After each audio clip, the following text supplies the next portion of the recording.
Pitch invasion occurs when an individual or a crowd of people watching a sporting event run onto the playing area to celebrate or protest an incident. Pitch invasions may involve individual people or capacity crowds. American football.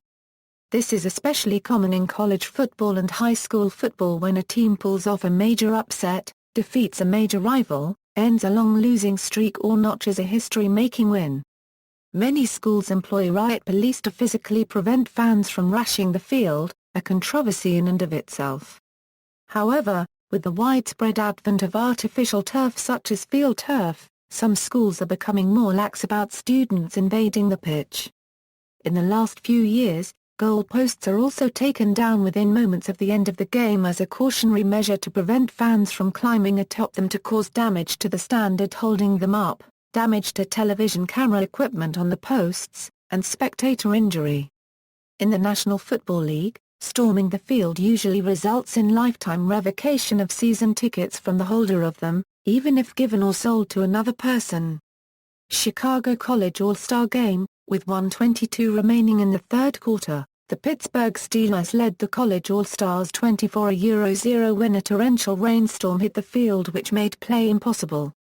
After officials called for a delay, drunk and unruly fans invaded the field and tore down the goalposts. Officials, security, and police attempted to clear the field, but 12 minutes later, NFL Commissioner Pete Rozelle and the sponsoring Chicago Tribune announced that the game had been called, which was greeted with jeers, and numerous brawls broke out on the flooded field before order was finally restored. Muscatine High School, a high school football example of fans celebrating the end of a long losing streak. The Muskies had lost 44 consecutive games from 1973 to 1977, including 40 straight league games in the Mississippi Valley Conference. Optimism was high that the Muskies, now members of the newly formed Mississippi 8 Conference, would end their 5-year-long losing streak sometime during the 1978 season, but it was in the season opener on the road against Ottoman that Muscatine won their first game since the 1973 season opener. A touchdown with just over a minute left and a 2-point conversion put Muscatine ahead with a 15-12 lead. Ottoman advanced the ball to the Muskie 33-yard line on the ensuing series but was intercepted in the Muskie end zone with 2 seconds left. As soon as time expired, more than 1,000 Muskie fans rushed the field to celebrate its first win in 45 contests. An attempt to tear down the goalposts was not successful. Buffalo Bills vs. Miami Dolphins. The Bills broke a 20-game losing streak against their division rival Dolphins on this day, prompting the 79,000 fans in attendance at Rich Stadium to storm the field and tear down the stadium's goalposts. University of California, Berkeley vs. Stanford University. In the final seconds of the 1982 big game against the University of California, Berkeley, Stanford band members and Stanford players ran out onto the field, thinking the game was over. Cal players lateraled the kickoff back and forth, with Cal's Kevin Mond dodging through the band for a winning touchdown, which he ended by running over trombone player Gary Tyrrell in the end zone. The play is celebrated by Cal fans and inspires the ire of many Stanford fans. To this day, it remains one of the most famous plays in American football history. LSU vs. Kentucky. Kentucky looked as if they would pull off a home upset of the Tigers when they held a 30-27 lead with 2 seconds left and LSU with the ball at their own 26-yard line. As quarterback Marcus Randall heaved a Hail Mary pass downfield, fans rushed onto the edges of the field ready to celebrate Kentucky's victory. However, the pass was deflected off 2 Wildcat defenders and into the hands of LSU wide receiver Devery Henderson, who was able to run into the end zone to cap a 33-30 win for LSU and leaving the fans on the field stunned at the turn of events. The play would come to be known as the Bluegrass Miracle. 5 years later at the same stadium, Wildcats fans invaded the field after avenging the loss with a win, and the school was fined $50,000 for a third violation of the conference's policy prohibiting pitch invasions. November 2, 2008. Texas Tech vs. Texas. Texas Tech fans invaded the Jones AT&T Stadium turf 3 times during the final moments of the game. The first happened after Michael Crabtree caught a touchdown pass from Graham Harrell with 1 second to go, Overjoyed fans, thinking the game was over and the Red Raiders had upset number 1 ranked Texas, spilled out onto the field, doing so again after the replay official announced that Crabtree had indeed stayed in bounds the moment before crossing the goal line. Tech was assessed 2 unsportsmanlike conduct penalties for this, forcing them to kick off from the 7.5-yard line. After the ball was recovered by Tech, the game ended and the fans invaded the field one final time without penalty. November 30, 2013 Auburn vs Alabama. Auburn University faced off against their arch-rivals, the University of Alabama, in their annual rivalry game, popularly known as the Iron Bowl. Alabama entered the season ranked number 1 after winning 2 consecutive BCS national championships. Auburn had begun the season unranked, but had moved up to number 4 in the rankings, marking the second time both teams were ranked in the top 5 of the BCS rankings. The winner of the game would earn the right to play in the SEC championship game. With 1 second left on the clock and the score tied, Alabama elected to attempt a 57-yard field goal. The kick was short and Auburn defender Chris Davis fielded it 9 yards deep in his own end zone. He returned the kick all the way to the Alabama end zone, scoring the game-winning touchdown, in a play known as the Kick Six. In spite of the SEC's penalties for rushing the field, thousands of Auburn fans flooded the field in delight at earning a spot in the SEC championship game, as well as ending arch-rival Alabama's national title hopes. Southeastern Conference penalties Section 10.5 of the Southeastern Conference bylaws has a progressive fine policy adopted in 2004 for major sports, $5,000 for the first offense, $25,000 for the second offense, and $50,000 for third and subsequent offenses within a 3-year period of the last pitch invasion. In May 2015, the fines increased to $50,000, $100,000, and $250,000 for the first, second, and third plus subsequent offenses, respectively. After 3 years without a pitch invasion, a school will have the pitch invasion rule reset to 1, meaning that the next pitch invasion will be declared a second violation, and the school will be fined $100,000. The Kentucky Wildcats have been hit with the triple for 3 football pitch invasions within 11 months. On November 4, 2006, the team was fined $5,000 for a pitch invasion after a football win against Georgia. On September 15, 2007, the team was fined $25,000 for a pitch invasion after a football non-conference win against arch-rival Louisville. On October 13, 2007, the team was fined $50,000 for a pitch invasion after a triple overtime football win against top-ranked LSU. Vanderbilt, South Carolina and Missouri have been fined $25,000 for second offense violations, but most SEC schools have been fined $5,000.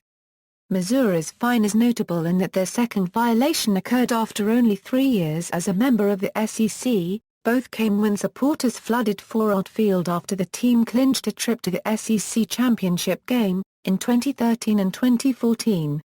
Note that in association football, Kentucky and South Carolina will have the rule in effect for women's games, but because the men's game is held under the auspices of Conference USA, there is no pitch invasion fine in that sport. Other conference penalties Other conferences have similar bylaws. In some conferences, the pitch invasion rule is reset to 0 after 5 years without a pitch invasion, and the fine is doubled in the event that a player or official is injured as a result of the pitch invasion. However, more recently, some conferences have begun cracking down on pitch invasions in all sports. Tearing down the goalposts There has long been a tradition in American football primarily in college football under which fans celebrating a major victory will tear down the goalposts on the field after the game. No one knows for certain when or how the tradition started.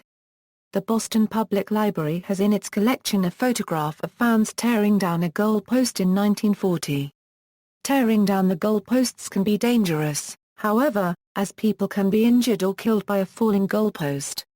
Persons who sit or hang on the goalposts while they are being pulled down can be injured if they fall off or if they land hard on the ground when the goalposts collapse. Camera equipment from a game broadcaster attached to the goalposts results in another injury possibility. These dangers can create legal implications for the schools, the localities, and the venues where the games occur. In Massachusetts, there is a state statute that specifically prohibits the unauthorized tearing down of goalposts on a football field. Chapter 266, Section 104A of the Massachusetts General Laws provides, "Whoever willfully and without right destroys, injures or removes a goalpost on a football field shall be punished by a fine of not less than $50 nor more than $200. The Massachusetts state legislature enacted the statute in 1960 in response to a tragedy that occurred the previous year. On November 26, 1959, a 14-year-old girl in Foxborough, Jane Puffer, was hit on the head by a falling goalpost. She had been part of a crowd that was on the field after the conclusion of a high school football game while a group of fans was tearing down a goalpost. The steel goalpost suddenly toppled to the ground, and Puffer was hit as she was apparently trying to push another girl out of its way. She died of her injuries the next day. The state legislature enacted the statute the following year, and the law has remained unchanged ever since. In spite of the law, on December 22, 1985, fans of the New England Patriots tore down a goalpost in Sullivan Stadium to celebrate the team's victory there in the regular season finale against the Cincinnati Bengals. Some fans carried the goalpost outside of the stadium, where they caused it to come into contact with an overhead high-voltage power line. A man nearby, John Palazzola, was seriously injured. There was evidence that he was injured when he tried to protect himself from being hit by the falling goalpost immediately after it became electrified. Palazzola subsequently sued a private security company that had been under contract to provide security at the stadium. He received a large jury verdict against the company, and then settled his claim against the company for $4.5 million. He also sued the town of Foxborough but, in 1994, the Massachusetts Supreme Judicial Court ruled that his claim against the town was barred by a state statute that gave municipalities immunity from claims that they failed to provide police protection or prevent crimes. On November 19, 1983, an 18-year-old Harvard University student was critically injured when she was hit on the back of her head by a goalpost that Harvard fans tore down to celebrate their team's victory over arch-rival Yale University at the Yale Bowl in New Haven, Connecticut. The student, Margaret Cimino, subsequently filed a lawsuit in federal court against Yale, the city of New Haven, the city of West Haven, and a security company. She settled her claims against the city of West Haven and the security company. In 1986, a federal judge ruled that Cimino had sufficient evidence to take her claims against Yale and the city of New Haven to trial. The parties then reached a settlement before the trial occurred. On November 21, 1998, a first-year student at Oregon State University was seriously injured when she was hit on the head by a falling goalpost that fans tore down after the football team's 44-41 double overtime victory over the University of Oregon. She suffered a fractured skull and bleeding in her brain, but she eventually recovered from her injuries. In November 2000, fans of the University of Texas at El Paso tore down a goalpost after a victory. One fan claimed that he was injured when fans pulled the goalposts down while he was hanging on them. He sued the university and the University System of Texas. The Texas Intermediate Appellate Court ruled in 2005 that the lawsuit was barred by governmental immunity. In October 20, 2001, a 21-year-old Ball State University student was rendered paraplegic when a goalpost that fellow fans tore down to celebrate a victory landed on his back. The university had encouraged the fans to tear down the goalpost, flashing a message on the scoreboard which said, "The goalpost looks lonely." The student, Andrew Bourne, settled his subsequent claim against the university for $300,000, the maximum amount that he could recover from the school under Indiana state law. He also filed a product liability lawsuit against the manufacturer of the goalpost, contending that the goalpost was defective and unreasonably dangerous. In 2006, a federal appeals court ruled that the manufacturer was not liable because the danger posed by the goalpost was obvious. As stated above, there are now collapsible goalposts that stadium staff can take down within seconds after the conclusion of a game, in order to prevent fans from tearing them down. There are also goalposts that are constructed in such a manner that they cannot be taken down by fans. Association football, pitch invasions are not uncommon but not as frequent nowadays in top-level football, but historically it was common for the supporters of the winning team in a major match, such as a cup final, to flood onto the pitch after the final whistle. For example, in Kenneth Wolstenham's famous "Some people are on the pitch, they think it's all over it is now." Comment on the BBC's television coverage of the 1966 World Cup final, they were fans who had encroached onto the pitch before the end of extra time. Pitch invasions are less common in the modern football era than in the 1970s and 1980s. Somewhat surprisingly, it was during that period that fans were barricaded in the stands by fences. After the Hillsborough disaster in 1989, this form of crowd control was abandoned, yet pitch invasions became rarer. The partial demise of pitch invasions may partly be due to the fact that in 1991 pitch invasions were criminalised in the UK under the Football Offences Act. However, they do still occur, especially in the lower divisions where there is less policing and security. Famous pitch invasions include Celtic v Rangers Scottish Cup Final. At the end of the drawn replay, the crowd invaded the pitch to protest at the lack of a result and at the prospect of having to pay to watch a third game. The SFA withheld the cup. Everton v Sheffield Wednesday FA Cup Final. Sheffield Wednesday had scored 2 goals while Everton had a goal disqualified as offside before Everton scored 2 goals in the second half to equalise. Shortly after the equalising goal, a lone Everton fan, Eddie Caneva, invaded the pitch, eluding one police officer before being tackled and escorted off the pitch by a second officer. Everton went on to win the game 3-2. Celtic v Inter Milan European Cup. As the final whistle blew, fans of Celtic flooded the pitch in jubilation as Celtic became the first British team to lift the European Cup. Hereford v Newcastle FA Cup. Non-league Hereford beat top-flight Newcastle 2-1 after extra time. There were pitch invasions after both Hereford goals and one at the end of the match. Manchester United v Manchester City Old First Division.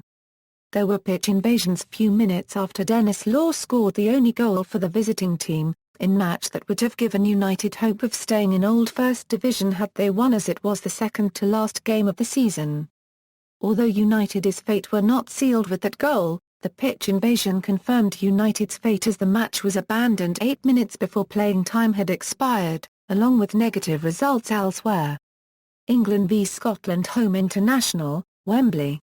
Scotland won 2-1. Scotland supporters invaded the pitch and destroyed one of the goals.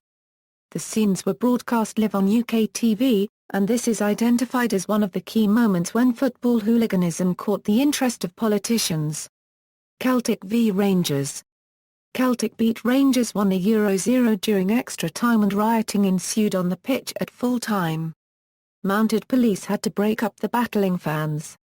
This also led to the banning of alcohol from Scottish football grounds. Derby v Fulham Football League.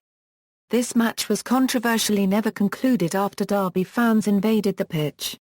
Fulham required a win to be promoted back into the top flight of English football, but despite their protests the match was never replayed and the result, a 1-0 defeat, stood. Everton v Wimbledon. In an attempt to secure 40 consecutive years of top-flight football, Everton, who had been at the foot of the table for much of a dreadful season, needed to beat the in-form Wimbledon, who had not lost for 10 games in a row. The club's chairman had offered a trip to Las Vegas if they should make it 11. Despite one stand being closed due to construction, the atmosphere was known as one of the greatest ever within Goodison Park. Although they went 2-0 down in the first 20 minutes, Everton managed a remarkable comeback to win the game 3-2 and secure survival. A mass pitch invasion ensued and many images of the emotional day were screened on the BBC's grandstand. Carlisle United v Plymouth Argyle. Having been bottom of the table for much of the season, Carlisle United needed a win to stand any chance of possible survival and retain their Football League status. With the score at 1-1 against Plymouth in injury time, On loan goalkeeper Jimmy Glass came forward from his own half into the opposition box for the subsequent Carlisle corner kick. The ball met Glass on a rebound shot and he kicked into the net to score, winning the match and condemning Scarborough to relegation in the process. A mass pitch invasion took place before the match ended. FC Schalke 04 vs PVGG Unterhaching. Before the last round of matches of the Bundesliga 2000-01 season, Bayern Munich led Schalke 04 by 3 points, but with an inferior goal difference. Schalke managed to defeat Unterhaching 5-3. Shortly before this match ended, Bayern gave up a 90th-minute goal against Hamburg. Most Schalke supporters believed their team had won their first championship since 1958. The pitch had thus been stormed in celebration although the match in Hamburg was not concluded yet. In Hamburg, an indirect free kick was awarded for Bayern and Patrick Anderson eventually scored the decisive equalizer. In Schalke, the atmosphere immediately turned from joy and celebration to shock, disbelief and mourning. Watford v Luton Town 2002 Football League Cup. 10 minutes before the game kicked off, Luton fans invaded the pitch. This provoked the Watford fans to do the same, resulting was a mass brawl on the pitch between the two sets of supporters and the game was delayed for 25 minutes before riot police regained order. Aston Villa v Manchester United FA Cup. Manchester United were 2-0 down with 15 minutes left of play, however Manchester United scored 3 times in 5 minutes and their third goal caused many Manchester United fans to invade the pitch in celebration. QPR v Crewe Football League Division 2 QPR needed to win this game to pip Crewe of automatic promotion from Division 2. During the game there was a nasty coin-throwing incident, and a QPR fan went onto the pitch to remonstrate with the referee. The game finished 0-0, meaning Crewe were promoted, and hundreds of QPR fans invaded the pitch. West Brom v Portsmouth FA Premier League. West Brom defeated Portsmouth 2-0. Combined with other results, this completed one of the most amazing escapes from relegation in English football history. West Brom became the first team since the advent of the modern Premiership in 1992-93 to escape relegation after being bottom of the table at Christmas. Once all results came in and West Brom was secure, thousands of Baggies fans at the Hawthorns ecstatically ran onto the pitch. Many Portsmouth fans joined the celebrations, as one of the teams relegated at West Brom's expense with their arch-rivals Southampton. Reading v Derby County Football League Championship. Reading defeated Derby County 5-0 to secure the Football League Championship title. In the previous game Reading drew 1-1 with Leicester City at the Walkers Stadium to secure promotion to the FA Premier League for their first season in the top flight during their 135-year history. At the end of the game Reading fans spilled onto the pitch to celebrate these two achievements. Wigan v Portsmouth FA Premier League.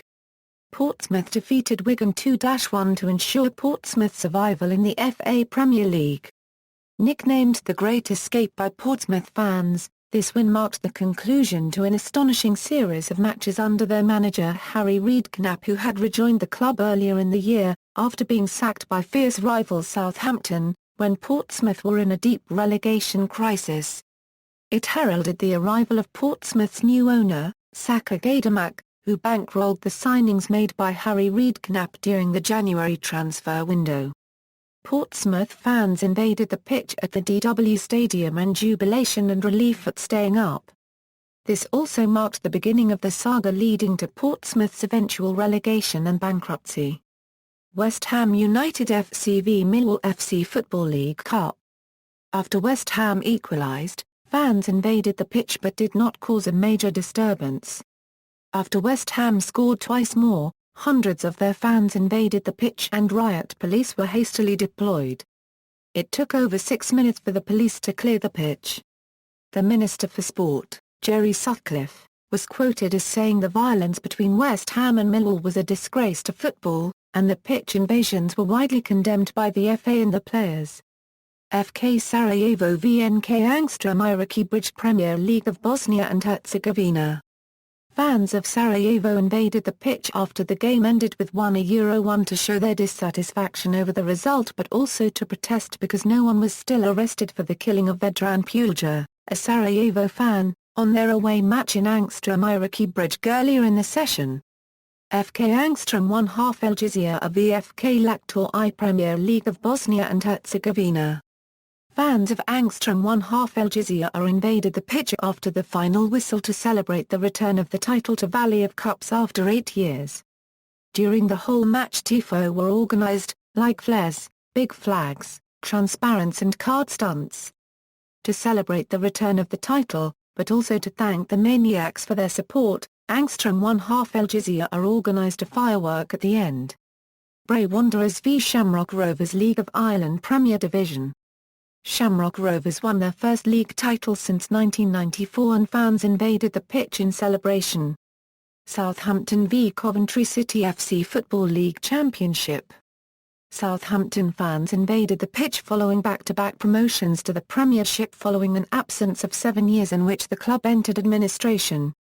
Manchester City v Queen's Park Rangers Premier League. Manchester City fans invaded the pitch at the Etihad Stadium after winning the Premier League title in dramatic circumstances, coming back from 2-1 down against QPR in stoppage time. This was the first time the club had won a top-flight championship since 1968 and their first ever Premier League title. Fortuna won Düsseldorf v Hertha BSC Bundesliga relegation playoff. During extra time, Fortuna fans invaded the pitch at Esprit Arena, causing a 20-minute interruption. Police and security staff had to clear the pitch before the remaining 90 seconds could be played. Everton vs AEK Athens pre-season friendly. Everton icon, Tony Hibbert, who had not scored a goal for Everton in 11 years at the club, had his testimonial at Goodison Park. Everton fans had come up with the slogan "If Hibbert scores, we riot," stating that if Hibbert ever scored a goal at Goodison Park, then they would riot on the pitch. In the second half of a pre-season friendly in 2012, Hibbert scored a free kick and many supporters ran on the pitch singing "Oh Tony Hibbert, he scores when he wants." Hibbert, after the match, described his goal and the celebrations as a fairy tale. Melbourne Heart vs Melbourne Victory A-League. Melbourne Victory fans invaded the pitch at AAMI Park after winning the Melbourne Derby fixture 2-1 in dramatic circumstances against their bitter city arch-rivals Melbourne Heart thanks to Archie Thompson's match-winning goal 3 minutes into stoppage time. Wigan Cosmos v AFC Lee Centurions South Lancashire Counties League. About 200-300 Newcastle United fans invaded the pitch and caused the amateur game in Wigan to be abandoned before their own Premier League fixture against Wigan Athletic at the DW Stadium. During the 40-minute rampage, another South Lancashire Counties League game was disrupted and hundreds of pounds worth of damage was caused by Newcastle fans. IF Elfsborg vs Malmö Paragraph FF Allsvenskan. In the 29th round, Malmö Paragraph secured the league title with a 5-point lead after getting a 2-0 win in Borgenäs. With 20 seconds left of the game, referee Jonas Eriksson awarded a free kick to Malmö Paragraph. Fans of the future champions who were celebrating behind the sidelines thought that Eriksson had blown the whistle for full time, and stormed the pitch followed by police rushing in to protect the players. TV cameras showed Malmö Paragraph player Guillermo Molins telling the fans to get off the pitch, and the players and fans then waited for the police to leave the pitch. 2 minutes after the first pitch invasion, Jonas Eriksson restarted the game and blew for full time only seconds later, again with fans invading the pitch in celebration and police keeping the fans on Malmö Paragraph's half. Reading v Burnley Football League Championship. A section of Reading fans invaded the pitch at the Madejski Stadium after drawing 2-2 with Burnley as they had believed they had clinched the last playoff position. Due to errors in communication, many had erroneously believed Brighton had failed to beat Nottingham Forest when in fact they had scored a late winner to secure 6th place ahead of Reading. FC Zenit St. Petersburg vs FC Dynamo Moscow Russian Premier League. Manchester City v West Ham United Premier League. Manchester City fans invaded the pitch at the Etihad Stadium after winning the Premier League title in dramatic circumstances, having been in a close race throughout the campaign, only needing 1 point to win, as they were significantly ahead of contenders Liverpool in goal difference if the two teams had tied in points. This was the second time the club had won a Premier League title in 3 campaigns. 2014 FIFA World Cup Final. The Russian comedian Vitaly Zdravetsky ran across the field in the second half of the final between Germany and Argentina. 4. Aston Villa vs West Bromwich Albion FA Cup. Near the end of this FA Cup quarter-final between two fierce Midlands rivals, many Villa fans decided to invade the pitch before the final whistle had been blown. The referee halted the game before resuming. Upon the final whistle, both sets of fans ran onto the pitch. Aston Villa player Fabian Delph claimed he was bitten by a fan and other players were in danger of being attacked. Aston Villa fans were heavily criticised by the media for their actions, with links being drawn to the frequent hooliganism of English football in the 1970s. 17 men were arrested on public offences. Aston Villa were later charged by the FA for their failure to sufficiently control the chaos. FK Sarajevo v FK Sloboda Tuzla Premier League of Bosnia and Herzegovina. Fans of Sarajevo invaded the pitch after their team won the league after 8 years. The match ended with 3-1 in favour for FK Sarajevo. The game didn't even end while the athletic field around the pitch was already crowded with fans. The final whistle marked the entrance of the fans onto the pitch. Australian rules football. Pitch invasions, rarely hostile or violent, have long been a tradition of Australian rules football. At the end of an Australian rules match, it is traditional for supporters to run onto the field to celebrate the game and play games of kick-to-kick with their families. Supporters were once also able to do this during the half-time break. In recent years, this was subject to stricter controls, and then finally banned altogether. In the elite Australian Football League, however, it is still common in suburban and state football leagues like the Victorian Football League. It is also a tradition for the crowd to engage in a mid-match pitch invasion when a player reaches a landmark achievement, typically a 100th goal in a season, a 1,000th career goal, or breaking the all-time goal-kicking record. The AFL has not yet succeeded in preventing these mid-match invasions, but players are duly protected by bodyguards and stadium security while supporters flood onto the field. There have been a few occasions of hostile pitch invasions. The most infamous of these occurred in the 1967 Tasmanian State Premiership final, when hundreds of Wynyard fans invaded the field and tore down the goalposts to prevent North Hobart full forward David Collins from kicking a goal after the final siren. The Tasmanian Football League declared the match a no result and withheld the 1967 State Premiership.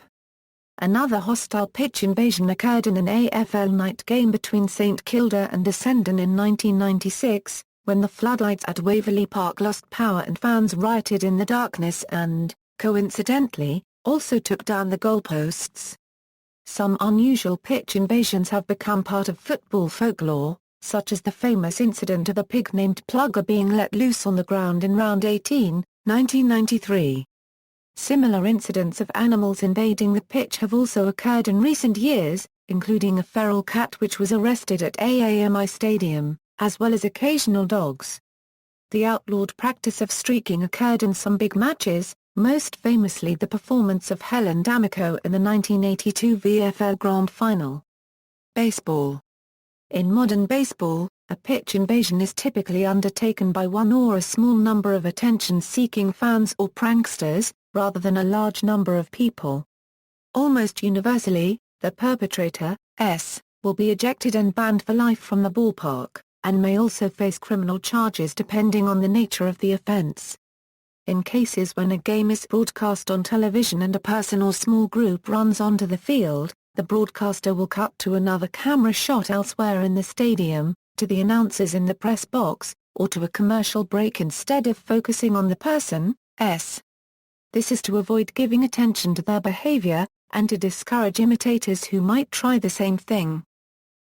Famous incidents New York Yankees vs. Washington Senators, with the Senators preparing to move to the Dallas area the following season. thousands of non-paying spectators entered RFK Stadium for the Senators' final home game after security left mid-game. In the top of the ninth inning, with 2 out and the Senators leading 7-5, several hundred fans ran onto the field, tearing up the turf and stealing bases for souvenirs. Without security, order could not be restored, and the game was forfeited to the Yankees. Texas Rangers vs. Cleveland Indians. In an effort to increase attendance, the Indians arranged a 10-cent beer night promotion, drawing over 25,000 fans a 3 times their normal home crowd. The game itself was plagued by sporadic pitch invasions and objects thrown into the field by inebriated fans. In the ninth inning, a scuffle between a pitch invader and Texas outfielder Jeff Burroughs ended with a riot involving thousands of fans and both teams, and the Indians were forfeited. Chicago Cubs vs. Los Angeles Dodgers. 2 protesters, William Thomas and his 11-year-old son, ran into the outfield at Dodger Stadium and tried to set fire to an American flag they had brought with them. Chicago outfielder Rick Monday noticed they had placed the flag on the ground and were fumbling with matches and lighter fluid. He then dashed over and grabbed the flag from the ground to thunderous cheers. He handed the flag to Los Angeles pitcher Doug Rauch, after which the ballpark police officers arrested the 2 intruders. When he came up to bat in the next half inning, he got a standing ovation from the Los Angeles crowd and the big message board behind the left field bleachers in the stadium flashed the message, "Rick Monday. You made a great play." He later said, "If you're going to burn the flag, don't do it around me. I've been to too many veterans' hospitals and seen too many broken bodies of guys who tried to protect it." On August 25, 2008, Monday was presented with an American flag flown over Valley Forge National Historical Park in honor of his 1976 rescue. Kansas City Royals vs. New York Yankees. Chris Chambliss hit a walk-off home run in Game 5 of the series to send the Yankees to their first World Series in 12 years, and fans rushed onto the field while Chambliss circled the bases. The scene was so frenetic that Chambliss himself wasn't even sure he touched home plate in the chaos, and had to be escorted back onto the field by police after fans had left to step on home plate in view of the home plate umpire. Detroit Tigers vs. Chicago White Sox. In a promotion famously known as Disco Demolition Night, fans were invited to bring disco records with them to Comiskey Park. The records would then be destroyed in between games of a doubleheader. Fans were so caught up in the anti-disco mania that a near riot broke out and the second game had to be cancelled. The game was eventually forfeited by the White Sox. Morgana, the Kissing Bandit. Morgana, the Kissing Bandit became famous for rushing the field in baseball and other sports from the early 1970s through the 1980s. She rushed the field on numerous occasions and kissed many Major League Baseball players including Nolan Ryan, Pete Rose, Johnny Bench, George Brett, Steve Garvey, and Cal Ripken, Jr. Basketball. College basketball has a similar phenomenon, known as storming the court. This normally happens for the same reasons as storming the field in college football. In high school and some colleges, walking on the court is the only way to exit from the stands. However, there are usually officials that limit how far spectators can walk onto the court, at least while players and game officials are still leaving the court. Incidents. The Indiana University men's basketball team defeated the number 1 ranked Kentucky Wildcats 73-72 on December 10, 2011, after a three-point shot by Christian Watford with no time left on the clock. Fans at Indiana's Assembly Hall filled the court within seconds to create a series of iconic images. ESPN commentator Dick Vitale, who was covering the game for the network, said it was the best game of the year, and that the atmosphere there was unreal, as I felt the building shaking after Watford hit the shot. Watford's shot won an ESPY award for Best Play. Kentucky avenged their loss on their way to a national championship later that season by defeating Indiana 102-90 during the Sweet 16 round of the 2012 NCAA Men's Division I basketball tournament. Hundreds of students from Iowa State University stormed the court after the number 4 ranked Cyclones' 83-82 come-from-behind victory over in-state rival Iowa December 11, 2015, at Hilton Coliseum in Ames, Iowa. In the aftermath, Des Moines Register sports columnist Randy Peterson suffered a leg fracture. The incident raised awareness of the dangers of court storming, but when asked about it in a post-game interview, Iowa State coach Steve Prohm stated, "That's part of college athletics. That's a great moment. Those college kids. They've been camping out here for 3 days. There's only probably 10 schools that do that in the country. Give them their 15 or 20 minutes to do that. I thought it was pretty cool." High schools equals, although not as well publicized as college incidents, fans storming the court after a big win is not uncommon at the high school level. The injuries suffered by several people following Iowa State's win over Iowa prompted the Iowa Girls High School Athletic Union to issue a memorandum to athletic directors and coaches to remind fans that the organization and its sister organization, the Iowa High School Athletic Association, have policies prohibiting court storming after postseason games. "I have to wonder if the person injured was the star player, the coach, or one of the game officials if the attitude and need for storming the court might change," wrote ISA Executive Director Mike Dick. Cricket.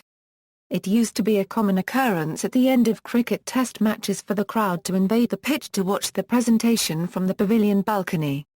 In the UK, this tradition ended in 2001 after a steward was injured in a pitch invasion at a one-day match between England and Pakistan. Invading the pitch can now warrant a £1,000 fine and a lifetime ban from the ground. Post-match presentations are now held on the field. In 1982, a pitch invasion at the WACA led to Australian bowler Terry Alderman suffering a shoulder injury when attempting to apprehend one of the intruders.